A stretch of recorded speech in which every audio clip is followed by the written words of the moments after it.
America, a land of opportunities and a status symbol for many Asian families.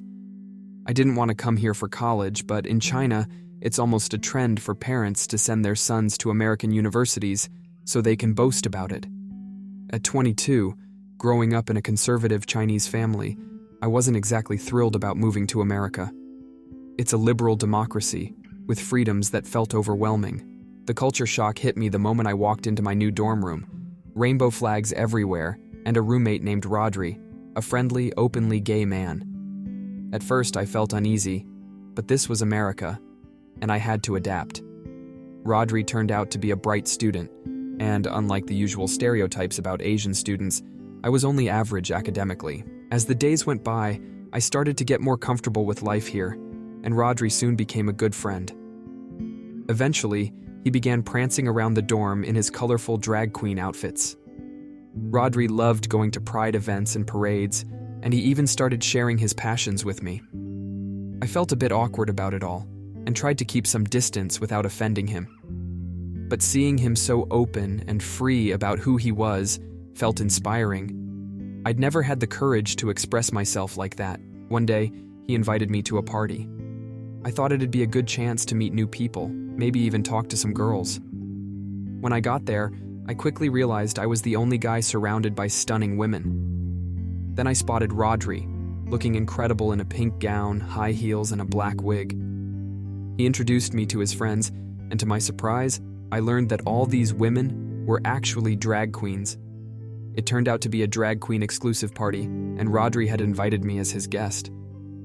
After some initial hesitation, I quickly warmed up to the beautiful drag queens around me and ended up having a fantastic time. Rodri, who goes by Rhonda in drag, looked so graceful and feminine. The way he walked, talked, and carried himself, he could easily pass as a woman. I felt a bit intimidated when he held my hands and danced with me, and later we walked back to the dorm together.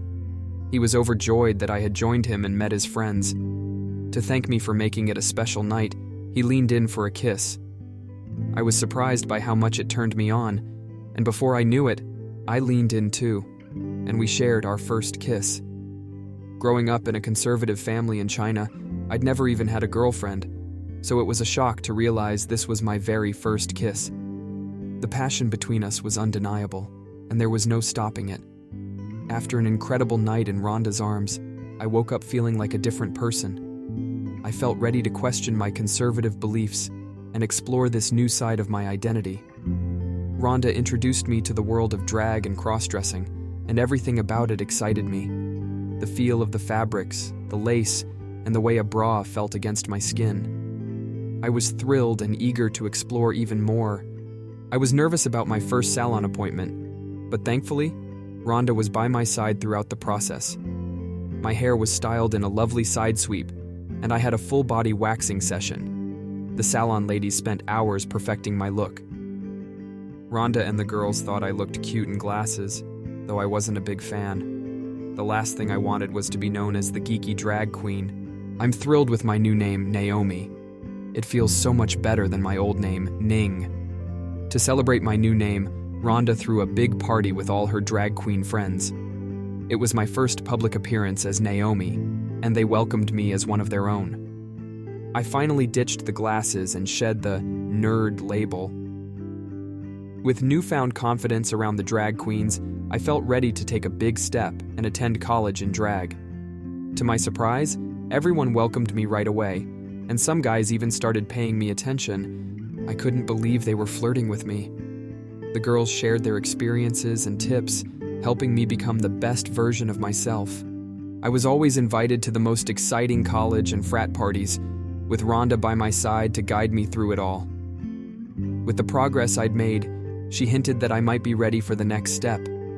I didn't quite understand what she meant, until one night at a party, she introduced me to a man. After dancing with this tall, handsome man for a while, he pulled me into his arms and kissed me in front of everyone. I melted into his embrace, surrendering to his touch, as the crowd around us erupted in cheers and applause. I had been living my life with a sense of freedom, fully exploring my sexuality.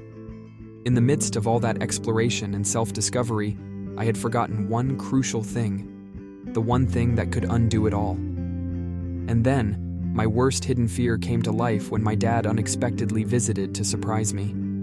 He was utterly stunned at the sight of his son, now dressed in a lace nightie, makeup, and bright lipstick, listening to Taylor Swift in a room decorated with pride flags. His voice shook as he meekly uttered the word, "Ning?" I turned to face him, my eyes fierce, and replied in my new, softer, girly voice, I am Naomi.